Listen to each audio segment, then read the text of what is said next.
Amerika Serikat, sebuah negara raksasa yang selama puluhan tahun seolah menutup mata pada olahraga paling populer di planet ini. Mereka memuja baseball dan American football, sementara sepak bola hanyalah olahraga pinggiran yang dimainkan di taman kota pada akhir pekan, tanpa sorotan lampu kilat. Tidak ada panggung besar atau kebanggaan. Namun, sejarah selalu memiliki cara puitis untuk mengubah takdir.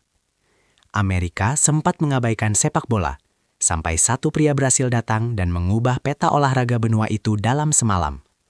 Pria itu bukan sekedar pemain biasa, dia adalah sebuah institusi, seorang legenda hidup yang membawa sihir murni di kedua kakinya. Kembali ke awal dekade 70-an, Liga Sepak Bola Amerika Utara atau NASL adalah sebuah eksperimen yang nyaris mati.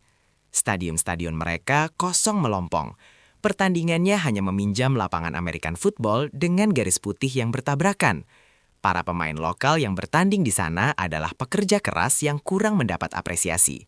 Mereka bermain dengan semangat juang yang tinggi, namun sangat minim taktik dan sentuhan magis.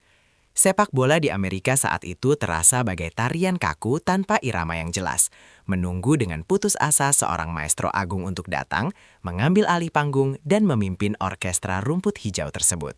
Di tengah keputusasaan NASL, sebuah ide gila dan ambisius lahir dari benak para petinggi Warner Communications, khususnya Steve Ross, sang pemilik klub New York Cosmos. Ia menyadari sepenuhnya bahwa Amerika tidak akan pernah melirik sepak bola jika mereka tidak membawa nama terbesar yang pernah dilahirkan oleh olahraga ini. Ambisi mereka menembus batas nalar, mendatangkan sang raja yang telah memenangkan 3 Piala Dunia. Mereka tidak hanya menawarkan uang dalam jumlah yang sangat fantastis, tetapi sebuah misi yang jauh lebih mulia. Misi untuk menjadi pionir, menyebarkan agama baru bernama sepak bola di negara adidaya yang sangat keras kepala ini. Lobi politik tingkat tinggi yang sangat intens selama bertahun-tahun akhirnya membuahkan hasil. Bahkan intervensi datang dari tingkat tertinggi pemerintahan Amerika Serikat untuk meyakinkan pemerintah Brasil agar mengizinkan harta karun nasional mereka pergi merantau ke utara. Saat pena menyentuh kertas kontrak yang bersejarah itu, gelombang kejut seketika terasa di seluruh penjuru dunia. Keputusan ini mengubah segalanya secara permanen. Sang legenda hidup yang tadinya hanya mitos bagi warga Amerika, kini resmi menjadi wajah dari liga yang sebelumnya tidak dianggap. Ini adalah deklarasi perang olahraga bahwa sepak bola Amerika siap untuk bangkit menantang dominasi tradisional. Kedatangannya di Bandara John F. Kennedy memicu histeria massal yang biasanya hanya terjadi ketika bintang rock legendaris turun dari pesawat. Para wartawan Amerika yang seumur hidupnya tidak pernah meliput sepak bola saling sikut untuk mendapatkan gambar pria yang selalu tersenyum hangat tersebut. Amerika, negara kapitalis yang memuja selebritas dan pertunjukan kolosal, langsung terpikat oleh karismanya bahkan sebelum ia menendang bola. Bagi publik Amerika, dia adalah fenomena eksotis dari dunia global yang datang untuk menanamkan benih revolusi di atas lapangan rumput. Eksperimen paling nekat Amerika ini akhirnya dimulai dengan dentuman publisitas yang tiada tandingannya. Pertandingan debutnya pada pertengahan musim panas tahun 1975 adalah sebuah tontonan yang jauh dari kemewahan Eropa. Pertandingan itu digelar di Downing Stadium, sebuah fasilitas tua yang menyedihkan dengan rumput tipis yang bahkan sengaja dicat hijau untuk menutupi bagian tanah liatnya. Disinilah benturan dua dunia benar-benar terjadi secara fisik. Sang maestro agung yang terbiasa dengan stadion megah dunia, kini harus berdiri di atas lapangan yang lebih mirip tanah pertanian. Puluhan juta pasang mata di seluruh Amerika menatap layar televisi mereka. Mereka menunggu pembuktian, ingin melihat seperti apa sebenarnya keajaiban dari olahraga aneh bernama sepak bola ini. Di atas lapangan, ujian bertaruh nyawa sesungguhnya langsung menyambutnya. Para pemain lokal Amerika pada era itu memiliki latar belakang kental dengan olahraga fisik seperti hoki es. Mereka sama sekali tidak peduli siapa legenda yang sedang menggiring bola di hadapan mereka. Taktik mereka hanyalah mengandalkan tenaga kasar, benturan keras, dan tekel-tekel horor yang mengancam tulang kering. Semangat juang pantang menyerah khas Amerika ini sangat merepotkan. Sang legenda harus menghadapi gaya permainan yang sangat brutal. Ini adalah lingkungan liar yang bisa dengan mudah menghancurkan karir seorang pesepak bola jika ia tidak memiliki insting bertahan dan ketangguhan fisik yang luar biasa tajam. Selain lawan yang brutal, benturan budaya taktik juga menjadi mimpi buruk di masa-masa awal. Di satu sisi, ada sang maestro yang membawa filosofi Jogo Bonito, seni permainan indah yang mengandalkan sentuhan pendek cepat dan visi pergerakan tanpa bola yang cerdas. Di sisi lain, para pemain lokal masih sangat terjebak dalam gaya tradisional tendang jauh ke depan dan kejar secara membabi buta. Seringkali, sang bintang memberikan umpan terobosan jenius yang membelah pertahanan, namun bola itu meluncur sia-sia karena tidak satupun rekan setinggra yang bisa membaca arah permainan. Pemahaman taktis sang raja terasa terlalu maju beberapa dekade untuk mereka pahami. Keterbatasan taktis bukan satu-satunya musuh. Ia juga harus berhadapan dengan fasilitas liga yang jauh di bawah standar profesional dunia. Lapangan rumput sintetis generasi awal yang mereka gunakan terasa sekeras lantai beton, membuat bola memantul dengan liar dan sangat sulit dijinakan. Luka gores parah di lutut akibat terjatuh di atas permukaan kasar tersebut adalah penderitaan harian yang harus ia tanggung. Sempat ada momen gelap di mana rasa frustrasi memuncak hebat ketika ekspektasi besar bertabarkan keras dengan realitas sepak bola Amerika yang tertinggal jauh. Para kritikus olahraga mulai meragukan tajam apakah eksperimen ambisius ini akan berakhir menjadi kegagalan finansial yang memalukan. Namun, seorang legenda sejati tidak dibentuk dari seberapa sering ia mengeluh. Alih-alih merasa diistimewakan, ia mulai merangkul rekan-rekannya dengan kerendahan hati. Di ruang ganti yang sempit dan berbau keringat tajam itu, terjadi sebuah transformasi mental yang luar biasa. Ia tidak pernah memerintah dengan arogan, melainkan memimpin murni melalui teladan sikap. Ia menjelaskan secara sabar kepada para pemain Amerika bahwa sepak bola bukan hanya soal berlari dan menabrak, melainkan seni menempatkan posisi, mengatur tempo, dan kecerdasan berpikir strategis. Kehadirannya yang merangkul membuat para pemain lokal membuang ego mereka dan mulai membuka pikiran untuk belajar dari sang guru besar.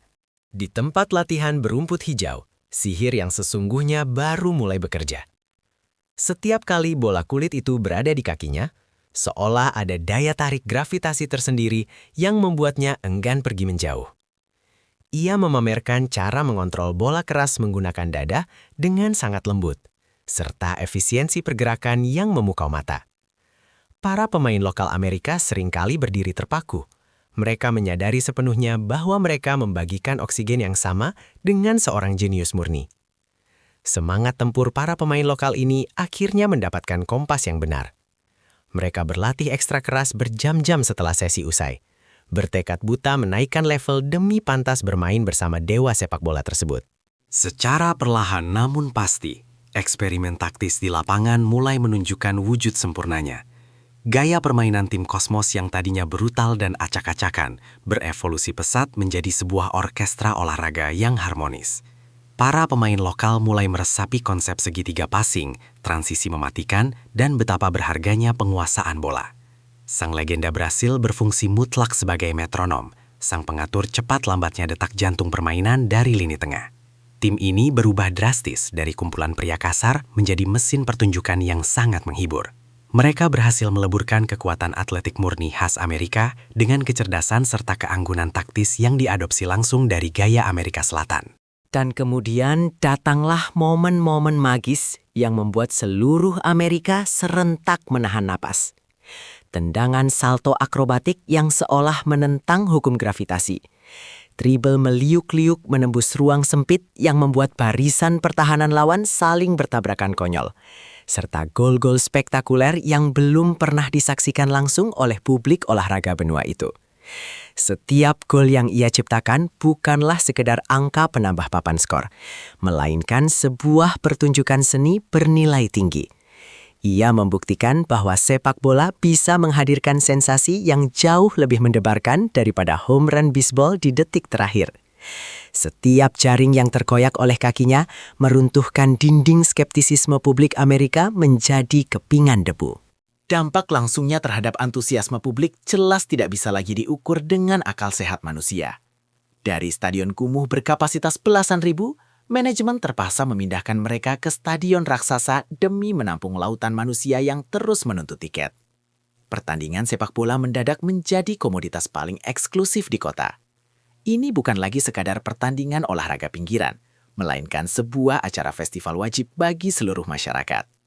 Puluhan ribu penggemar mulai melukis wajah mereka, mengibarkan bendera raksasa dan meneriakkan namanya tanpa henti, menciptakan atmosfer pertandingan paling bergemuruh yang belum pernah terjadi. Ia benar-benar telah memanggil keluar jiwa supporter fanatik Amerika yang selama ini tertidur lelap. Ledakan popularitas ini seketika menyeret sepak bola melompat masuk ke pusat ranah budaya pop paling elit di Amerika. Sang maestro Brasil dan timnya diangkat derajatnya layaknya dewa-dewa panggung rock and roll. Mereka diundang ke siaran televisi paling bergengsi dan mendapatkan akses eksklusif membelah antrean klub malam paling ikonik di dunia, berbaur santai dengan aktor Hollywood papan atas. Eksperimen gila ini sukses mencetak sejarah baru. Pesepak bola kini diakui sebagai ikon gaya hidup dan selebritas kelas A sejati di tanah Amerika. Gaya hidup super glamor ini semakin memancing liputan media gencar yang mempercepat wabah demam sepak bola menyebar ke seluruh pelosok negeri tanpa terkendali. Keberhasilan fenomenal yang diukir sendirian olehnya bertindak bagaikan pusaran magnet raksasa yang tidak tertahankan. Menyadari bahwa Amerika kini menjanjikan kemuliaan baru, bintang-bintang kelas kakap lainnya dari seluruh daratan Eropa dan Amerika Selatan berbondong-bondong mengemasi koper mereka untuk bergabung dalam eksperimen Liga Nas IL. Nama-nama raksasa yang selama ini merajai benua lama kini berdiri bangga berdampingan bersamanya di satu lapangan. Eksodus massal para legenda ini tidak hanya menaikkan tajam nilai komersial liga, namun menyuntikkan standar taktik yang jauh lebih brutal dan kompetitif. Liga yang sempat menjadi lelucon kini adalah panggung kolosal tempat bertemunya para dewa dari berbagai gaya permainan dunia. Setiap pertandingan di era puncaknya terasa bagai sebuah pertunjukan gladiator kolosal dengan tiket yang selalu terjual habis tanpa sisa. Pertandingan puncak NASL di era itu menjadi tonggak sejarah kehebatan yang diakui dunia. Di bawah sorotan lampu ribuan watt yang menyilaukan, terjadi pertarungan super epik dengan intensitas yang sanggup membakar semangat penonton. Sang legenda, meski usianya tidak lagi berada di masa keemasan, terus memaksakan batas fisik tubuhnya. Ia berlari mendobrak pertahanan dan menyerang dengan ledakan energi seorang pemuda lapar, membuktikan bahwa dedikasinya melampaui lembaran cek uang. Di lapangan itu, ia bermain kesetanan, seolah esok dunia akan berakhir. Namun ironisnya, salah satu warisan taktis terbesar dari revolusi era ini bukanlah jumlah gol individu yang tercipta, melainkan bagaimana level kecerdasan para pemain lokal Amerika terangkat menyentuh langit. Berkat bimbingan intensif setiap hari di rumput hijau, pemuda-pemuda Amerika yang dulunya hanya mengandalkan tabrakan fisik, kini bermutasi menjadi gelandang cerdas penentu arah permainan. Mereka belajar menguasai ritme, melindungi bola, dan menjadi pilar vital tim secara keseluruhan. Pertumbuhan pesat pahlawan-pahlawan lokal ini akhirnya menyuntikkan harapan nyata bahwa suatu hari nanti, Amerika tidak perlu lagi memohon bakat dari luar lautan, melainkan mampu mencetak satria-ksatria lapangan hijau dari rahim negara mereka sendiri. Bagaikan semua babak epik dalam sejarah peradaban, cerita indah ini pun perlahan harus bersiap menyambut garis akhir. Memasuki musim terakhirnya yang emosional, gelombang kesedihan sekaligus rasa hormat menyelimuti seluruh atmosfer olahraga Amerika. Sang pahlawan revolusi menyadari bahwa misinya menanamkan benih gila ini sudah nyaris paripurna. Tubuhnya telah diperas habis-habisan untuk membesarkan olahraga ini. Setiap tur tandangnya berubah menjadi festival penghormatan massal, di mana stadion dipadati penonton yang datang semata-mata untuk memberi hormat terakhir. Perjalanan perpisahan ini diwarnai air mata haru dan pelukan tulus dari sebuah bangsa yang akhirnya takluk dan belajar mencintai permainan indah ini dari dasar hatinya. Pertandingan perpisahan abadi itu akhirnya bergulir, menghadirkan sebuah momen sakral yang diukir tebal dalam buku sejarah olahraga bumi. Disaksikan oleh kapasitas stadion yang meluap dan siaran satelit lintas benua, rintik hujan tiba-tiba turun membasahi lapangan, seolah langit pun meneteskan air mata melepas kepergiannya. Dengan menggenggam erat mikrofon di tangannya yang bergetar, sang legenda merangkai kata-kata perpisahan yang membelah keheningan stadion. Ia meminta seluruh manusia di sana untuk meneriakkan satu kata dengan lantang bersamanya, cinta. Sebuah pesan pamungkas yang membuktikan bahwa sepak bola adalah senjata paling damai untuk meruntuhkan batas negara dan merajut jutaan hati manusia yang berbeda-beda. Setelah kepergian sang matahari, Liga NASL secara tragis kehilangan poros gravitasinya dan perlahan meredup. Model bisnis yang terlalu membakar uang demi bintang tua akhirnya meledak, menghancurkan liga di pertengahan dekade 80-an. Klub-klub mati dan stadion kembali diisi kesunyian. Para kritikus tersenyum sinis, menuduh eksperimen puluhan juta dolar itu sebagai kegagalan paling bodoh. Namun mata mereka buta terhadap apa yang merambat di akar rumput. Di jalanan aspal, di taman kota berdebu, ratusan ribu anak Amerika mulai menendang bola kulit dengan api mimpi yang menyala terang. Benih kecintaan terhadap sepak bola itu diam-diam telah mengakar terlalu dalam untuk bisa dihancurkan kembali. Semua benih penderitaan dan revolusi yang ditanam di era 70-an itu akhirnya meledak panen 2 dekade kemudian. Ketika Amerika Serikat sukses menggelar Piala Dunia 1994, dunia terperangah.